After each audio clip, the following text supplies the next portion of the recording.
അപ്പോൾ ഞാൻ ഉണ്ടാക്കുന്നതുണ്ടല്ലോ ചെമ്മീൻ റോസ്റ്റ് കേട്ടോ. അപ്പോൾ അതിന് വേണ്ടി നമുക്ക് ആദ്യം ചെമ്മീനൊന്ന് ഫ്രൈ ആക്കി എടുക്കണം. അപ്പം ഫ്രൈ ആക്കി എടുക്കാൻ വേണ്ടത് മുളകും പൊടി, മഞ്ഞൾപ്പൊടി, ഉപ്പും പെരുംജീരകപ്പൊടി ഇട്ടാണ്ട് ആക്കാൻ വേണ്ടിയിട്ടുള്ള മസാല കേട്ടോ. അപ്പോൾ അതൊക്കെ തേച്ച് വെക്കാം കേട്ടോ. ഞാൻ നല്ലോണം മിക്സ് ചെയ്ത് വെക്കണം കേട്ടോ. പിന്നെ ഒരു 5 മിനിറ്റ് നമ്മളിത് റെസ്റ്റ് ചെയ്യാൻ വെക്കണം കേട്ടോ. അതിന് ശേഷം നമുക്കിതൊന്ന് ഫ്രൈ ആക്കി എടുക്കാം കേട്ടോ. ആദ്യം പാനിലേക്ക് ഞാൻ കോക്കനട്ട് ഓയിൽ ഒഴിച്ചിട്ടോ. അങ്ങോട്ട് അതിലേക്ക് ഞാൻ ഓരോന്നായിട്ട് ഇങ്ങനെ ഇട്ട് കൊടുക്കാം കേട്ടോ ചെമ്മീൻ. പിന്നെ ചെമ്മീൻ ക്ലീൻ ആക്കുമ്പോൾ നമ്മൾ അതിന് ഉള്ളിലൊരു ബ്ലാക്ക് ഒരു ഇതുണ്ടാവും, അതൊക്കെ നമ്മൾ കളയണ്ട, അല്ലെങ്കിൽ വയറുവേദന എടുക്കും കേട്ടോ. അപ്പോൾ ഞാനിങ്ങനെ ഓരോന്ന് ഫ്രൈ ആക്കി എടുത്തുകൊണ്ട് വെക്കുക കേട്ടോ.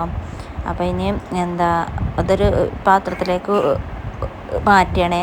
ഇനി ബാക്കിയുള്ള ചെമ്മീനും കൂടി നമുക്കത് ഫ്രൈ ആക്കി എടുക്കണം. അപ്പോൾ അതിന് വേണ്ടിയിട്ട് ഞാൻ പാനിലേക്ക് അടുത്ത ട്രിപ്പും കൂടി ഇട്ടിക്കണം കേട്ടോ.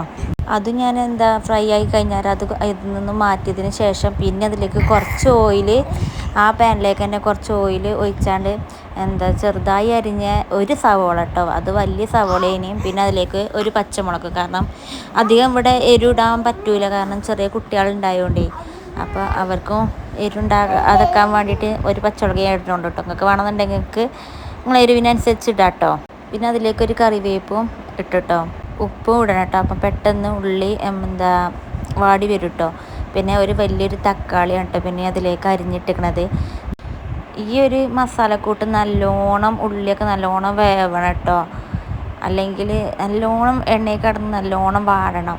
പിന്നെ അതിലേക്ക് ഞാൻ ഇഞ്ചി വെളുത്തുള്ളി പേസ്റ്റും ആഡ് ചെയ്തെടുക്കണം കേട്ടോ. ഇതിൻ്റെ ഒരു പച്ചച്ചായ മാറുവോളം നമ്മൾ നല്ലോണം മിക്സ് ചെയ്ത് വീണ്ടും ഞാൻ അടച്ച് വെച്ചാണ്ട് നല്ലോണം വേവിച്ചെടുക്കുകയാണ് കേട്ടോ. നല്ലോണം വേവിച്ചെടുക്കണേ.